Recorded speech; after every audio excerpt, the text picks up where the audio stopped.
A podridão branca das espigas no milho safrinha, também conhecida como diplódia, é motivo de muita preocupação entre os produtores. A doença gera os chamados grãos ardidos, que prejudicam a comercialização, pois apresentam fermentação, alteração do gosto e do cheiro dos grãos. É um fungo extremamente agressivo. 99% das áreas que nós acompanhamos com grão ardido no Mato Grosso, muita gente fala que tem fusário, tem fusário sim, mas a grande maioria das espigas que a gente manda para o laboratório é atingida pela Stenocarpella, que é a diplódia. Marcelo Moraes, há 24 anos, está na região de Campo Verde e esclarece que, em geral, não é apenas um fator que favorece o surgimento da doença. E ele fala assim, o híbrido que eu plantei. Na verdade, não é o híbrido que ele plantou, é uma sucessão de erros, de fatores que chegou ao grão ardido. Então, se você planta um milho suscetível, sensível à doença, você não tem um bom manejo de adubação, por exemplo, uma relação boa entre nitrogênio e potássio, tá? Isso aumenta a incidência. Aí você faz uma análise de solo e fala assim, mas meus níveis de potássio são bons. Mas tem uma compactação no solo, a planta não consegue absorver potássio. Então, já vai dar grão ardido, tá? Próximo ali, ele planta um milho sensível à doença. Dá um excesso de chuva próximo ao pendoamento, porque ela é mais sensível quando pendoa e 3 semanas após o pendoamento ela está muito sensível à Stenocarpella, tá? Então, se você não fizer todo o manejo, época de plantio, você sabe que é um necrotrófico que está na palhada, você tem que fazer um tratamento com TS, tá? Você tem que ter um bom balanço nitrogênio e potássio, você tem que ter um solo sem compactação, você tem que fazer uma rotação de cultura, usa uma braquiária no sistema. Isso ajuda demais.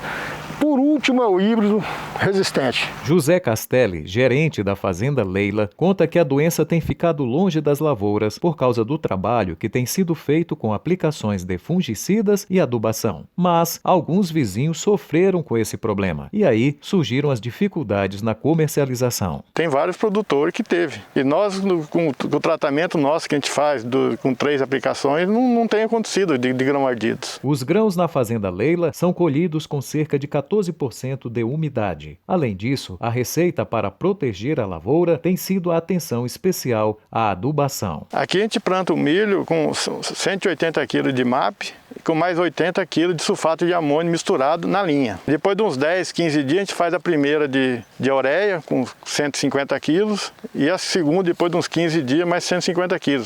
E com 100, 120 kg de potássio também. E a adubação nossa. Fora os foliares que a gente faz, manganês, potássio foliar, até MAP purificado nós fizemos aqui na fazenda. De acordo com esse representante, a estimativa é que este ano as lavouras não sofram tanto com altos percentuais de grãos ardidos, uma vez que o clima está mais seco. A média histórica da região fica em torno de 7 a 10%, mas estes números mudam muito. Porque varia demais de um ano para ano, desde a época que se planta o híbrido, porque isso tudo depende da época que conseguiu plantar o soja, bem como o ciclo do material. Então você pode ter assim uma diferença muito grande de época de plantio de um mesmo híbrido, acondicionada a um clima específico. Isso aí varia bastante de acordo com a época que o produtor tem plantado, o manejo adotado da fazenda, seja ele nutricional, manejo manejo químico, físico do solo,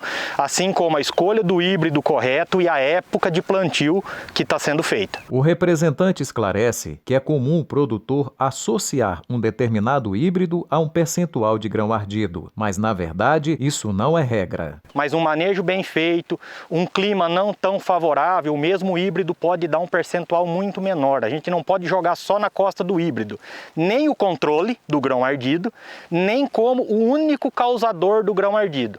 Assim como toda receita de sucesso são vários pontos somados, o insucesso ou problema geralmente não tem uma causa só.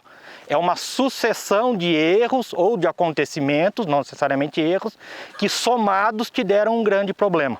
Lucas Mendonça tem bagagem técnica em fungicidas para proteção de grandes culturas e está em fase final do mestrado em Bioenergia e Grãos, no campus Rio Verde do Instituto Federal Goiano. Ele conta que as pesquisas que têm sido desenvolvidas mostram que as aplicações de fungicidas foliares têm dado bons resultados quando feitas 15 dias após o pré-pendoamento. Os ensaios mostram esses resultados, nos comprovam essa percepção que nós tivemos nos últimos anos. Então, o manejo de fungicidas, pensando em redução de grãos ardidos, ele tem que ser feito a partir da fase vegetativa.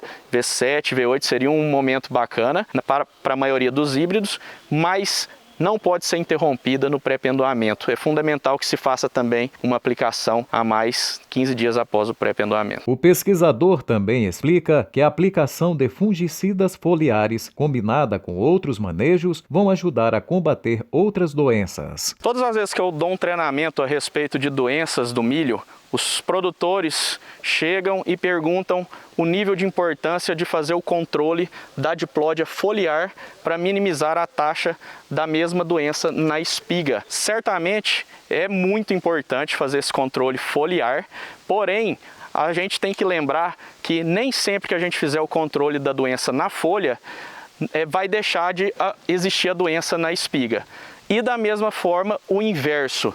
Então é fundamental que a gente faça as aplicações foliares de fungicidas pensando em um manejo de todas as doenças foliares, não apenas a diplódia, no caso Stenocarpella, ferrugem polissora, eumintosporioses, bipolares, antracnose, cercospora, todas essas doenças diminuem a defesa da planta e isso vai refletir em maiores taxas de grãos ardidos. Se a gente fizer um bom manejo de fungicidas, igual é feito aqui nessa propriedade, com 3 aplicações em V8, em pré-pendoamento e 15 dias depois, nós vamos proteger um ciclo maior da cultura e isso vai aumentar a defesa da planta no momento que algum patógeno que gera a podridão branca da espiga atingir a base dela, onde fica geralmente acumulado água, e isso vai reduzir a taxa de grãos ardidos na espiga. E para comprovar todas essas afirmações, trago os resultados do projeto de mestrado que desenvolvemos no Instituto Federal Goiano de Rio Verde,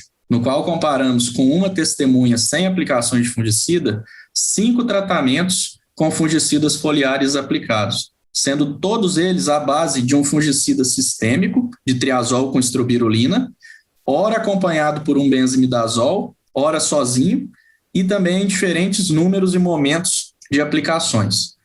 No híbrido mais doente, foi possível perceber que todos os tratamentos tiveram respostas muito boas de produtividade, em comparação com a testemunha.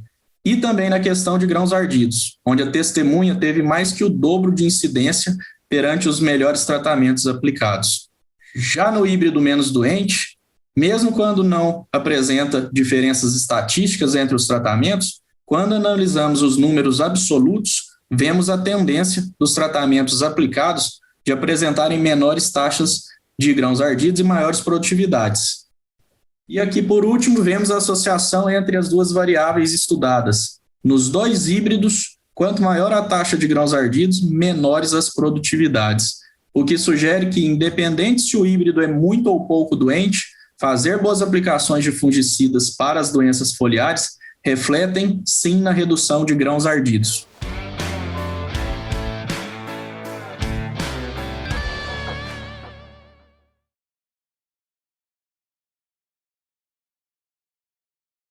Atenção! Produto perigoso à saúde humana, animal e ao meio ambiente. Uso agrícola. Venda sob receituário agronômico. Consulte sempre um agrônomo. Informe-se e realize o manejo integrado de pragas. Descarte corretamente as embalagens e os restos dos produtos. Leia atentamente e siga as instruções contidas no rótulo, na bula e na receita. E utilize os equipamentos de proteção individual.